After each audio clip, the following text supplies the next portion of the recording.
When you look at the historical experience of African Americans in the United States, you have to start with the experience of slavery and the vestiges of slavery in terms of the trauma associated with it.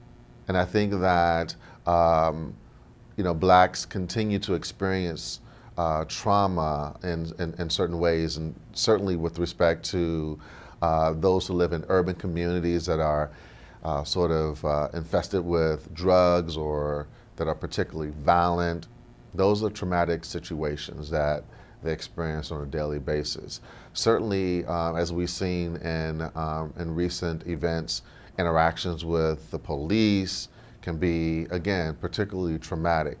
So when you talk about mental illness in the black community, I think you have to begin with the experience of trauma and how trauma continues to abound in their experiences and in their daily lives. I think that what happens for a lot of individuals is that they suffer in silence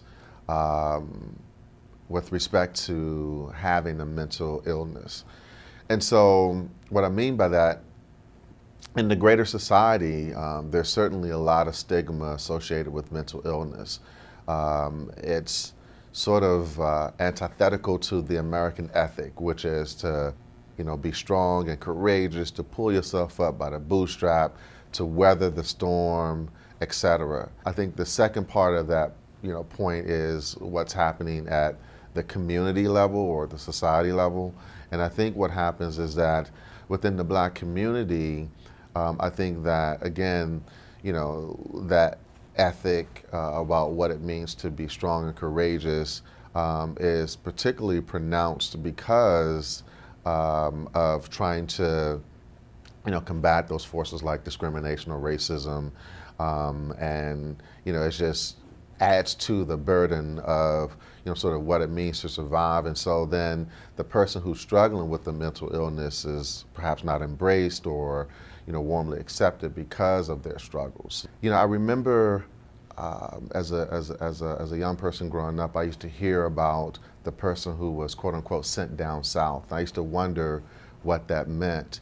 And it wasn't until I got older that I became, more knowledgeable of the fact that that person was struggling with a mental illness or perhaps substance abuse. From a historical perspective, there's been a lot of emphasis in the black community, particularly in black families, on keeping your problems close to the vest in the home. You don't share what's going on with outsiders. No one can treat you as best as your family can. You bring all your burdens and your problems to your family.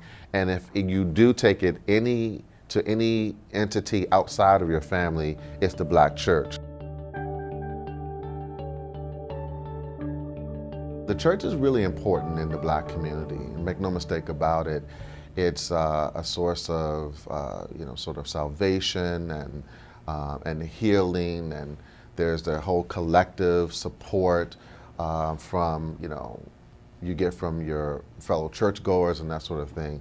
But I think also what has historically happened is that the church has been defined as the place to, sort of relieve your symptoms or to address your burdens, and so it stops there. And what I think needs to happen is that, first of all, I think pastors and lay ministers can be more trained in the signs and presentations of mental illness, but I think that the church could be sort of a triage unit, if you will, such that it identifies those who have needs, and it's that sort of first step and the sort of entree into care, but it shouldn't stop there. I believe that culturally competent care is critical to everything.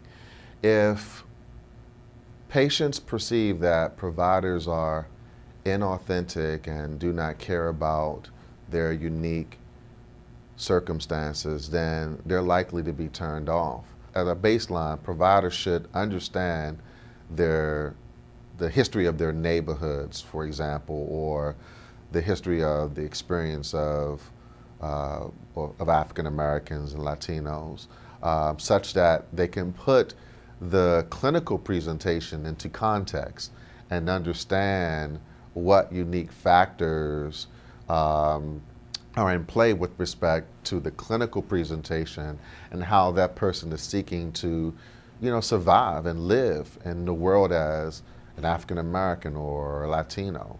And so I think that the onus is on the provider to understand that context and to understand what it means for that person to live in that context.